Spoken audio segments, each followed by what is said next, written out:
Greetings, classmates and Professor Toothaker. My name is Johnny Hong, and this is my presentation on vocation and calling. I'm going to start with a video here with you, and then we're going to move over to my slides so that I can talk you through those slides as visual aids. So let's jump right into things. So the article that I am presenting on is titled Stripping Away the Magic and Make-Believe from Our Vocations, written by Dr. Vincent Bacote, who is a professor of theology at Wheaton College.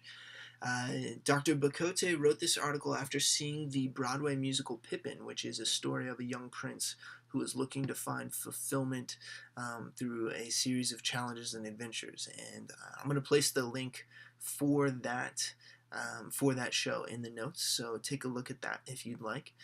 But essentially, it left Bacote with this reflection on the way that we approach vocation and how much pressure we put on ourselves to find fulfillment in our vocation. So he writes, there's a great persistent temptation to treat our lives as a magic show, like Pippin's, where our vocations provide the fulfillment that only God can really give us.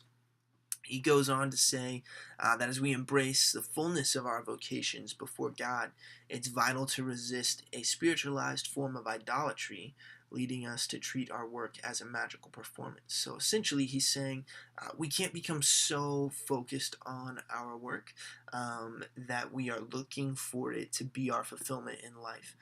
Really, we're making making an idol out of our work.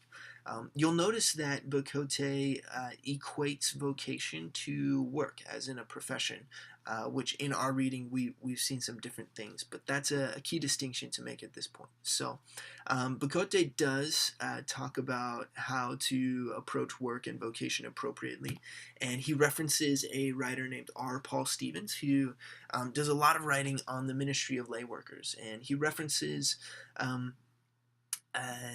Paul Stevens' most recent book entitled Work Matters, where Dr. Stevens goes through a number of different biblical examples of characters in the Bible who honored God through their professions. Joseph is one of them, who ultimately saved God's people because of his faithful work under the service of Pharaoh when he was shipped off to Egypt as a slave.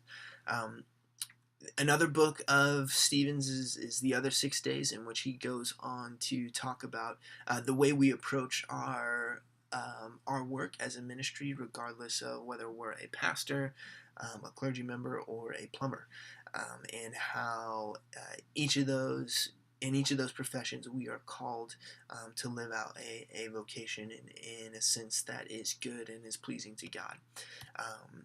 Another area in which we've talked about vocation recently is in the reflection on the Binner text that we read.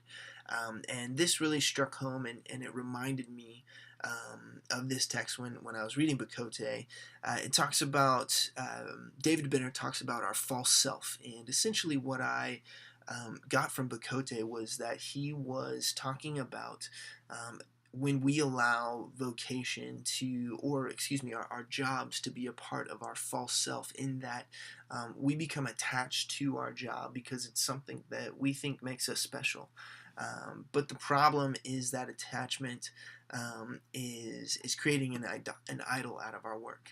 Instead, we are to approach our vocation as much more than just an occupation, but rather our vocation is really our identity in Christ, and our call to show Christ to the world. In regardless of what our profession is, we could be unemployed and still have this vocation.